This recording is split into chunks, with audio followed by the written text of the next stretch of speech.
You don't lack discipline, you don't lack focus, and you're definitely not lazy. But then why is it that every time you start something new, you feel excited for a few days, maybe even a few weeks, and then suddenly you lose interest? Stay with me till the end of this video, because what you're about to understand might completely change how you see yourself. And if this hits close to home, make sure you subscribe, because this channel is built for minds that think differently. You've probably been here before. You discover something new. It feels like this is it. You imagine yourself getting really good at it. You picture a different version of your life, more focused, more successful, more aligned. And for a moment, it feels real. You start strong, you research, you plan, you even take action. But then, slowly, something changes. The excitement fades, the energy drops, and suddenly, you don't feel like doing it anymore. So you move on to something new, something fresh, something that gives you that same feeling again. And after a while, you start asking yourself a dangerous question. What's wrong with me? Why can't I just pick one thing and stick to it? Why do other people seem consistent while I keep starting over? Why does everything lose its spark? And the more this pattern repeats, the heavier it feels. Because now it's not just about interests, it's about identity. You start thinking, maybe I'm just inconsistent. Maybe I lack discipline. Maybe I'll never succeed at anything. And that thought stays with you, even when you try something new again. But here's the truth most people don't understand. This isn't a discipline problem. This isn't a motivation problem. And it's definitely not a sign that something is wrong with you. This is a pattern, a very specific psychological pattern. And once you see it clearly, you'll realize something powerful. The problem isn't that you have too many interests. The problem is how your brain is wired to respond to them. Because your brain doesn't treat all interests the same. Some trigger excitement, some trigger identity, and some trigger a deeper need you haven't fully understood yet. And until you understand that, you'll keep repeating the same cycle over and over and over again. So let's break this down, not in a motivational way, not in a just be disciplined way, but in a way that actually explains what's happening inside your brain. Because once you understand the mechanism, you stop blaming yourself and you start seeing the pattern. So, why does your brain keep pulling you towards new things and then abandon them just as quickly? It comes down to one thing, but not the way most people understand it. Most people think dopamine is the chemical of pleasure, but that's not entirely true. Dopamine is the chemical of anticipation. It's released, not when you achieve something, but when your brain expects something rewarding. Think about it. When you discover something new, a new skill, a new idea, a new path, your brain lights up. You imagine the outcome. You imagine success. You imagine the version of yourself who has mastered it. And in that moment, your brain gives you a reward, not because you did the work, but because you imagined the reward. That's why starting something new feels so powerful, because you're getting the dopamine hit up front, before the struggle, before the effort, before reality kicks in.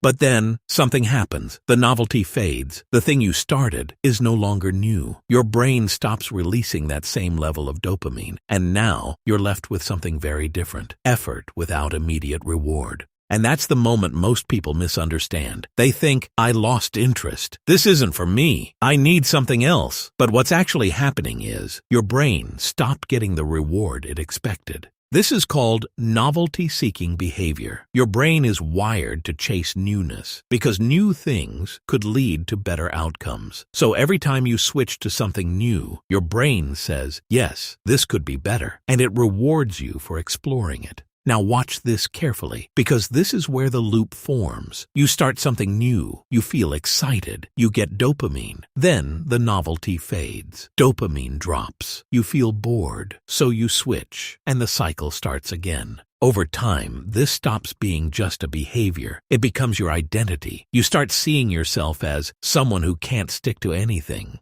But that's not true. What's true is you've trained your brain to depend on novelty. And once your brain gets used to that pattern, anything that requires long-term effort feels unnatural. Not because you can't do it, but because your brain isn't getting rewarded for it. That's why you feel stuck, because part of you wants depth, but your brain is addicted to beginnings. And beginnings feel good. They feel like progress, even when they're not. If this is making sense, take a second and comment "loop," because most people don't even realize they're stuck in this pattern. And if you're starting to see it clearly, make sure you're subscribed.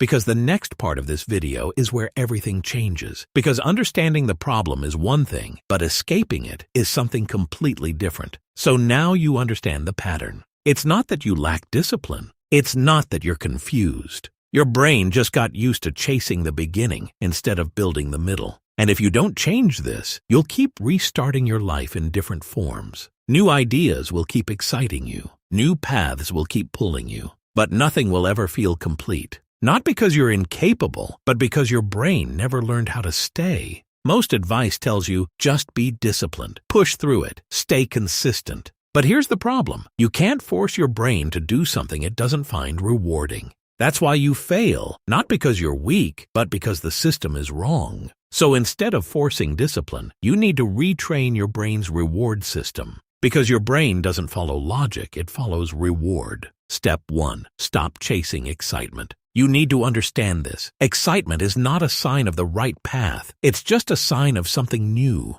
If you keep using excitement as your compass, you'll always reset. Step 2. Create artificial reward. Since your brain isn't giving reward for effort, you create it. After doing something hard, reward yourself immediately. Small things, a break, music, something you enjoy. This teaches your brain, effort, reward. Step 3. Reduce overthinking new ideas. Your brain will keep generating new interests. That's normal. But you don't act on all of them. Instead, you write them down and delay them. This breaks the impulse loop. Step 4. Commit before motivation. Most people wait to feel motivated, but motivation comes after action, not before. So instead of asking, "Do I feel like doing this?" you ask, "Did I commit to this?" That shift changes everything. Step 5. Build identity, not interest. This is the deepest layer. You don't stick to things because you don't identify with them. If your identity is, "I'm someone who explores everything," you'll keep switching.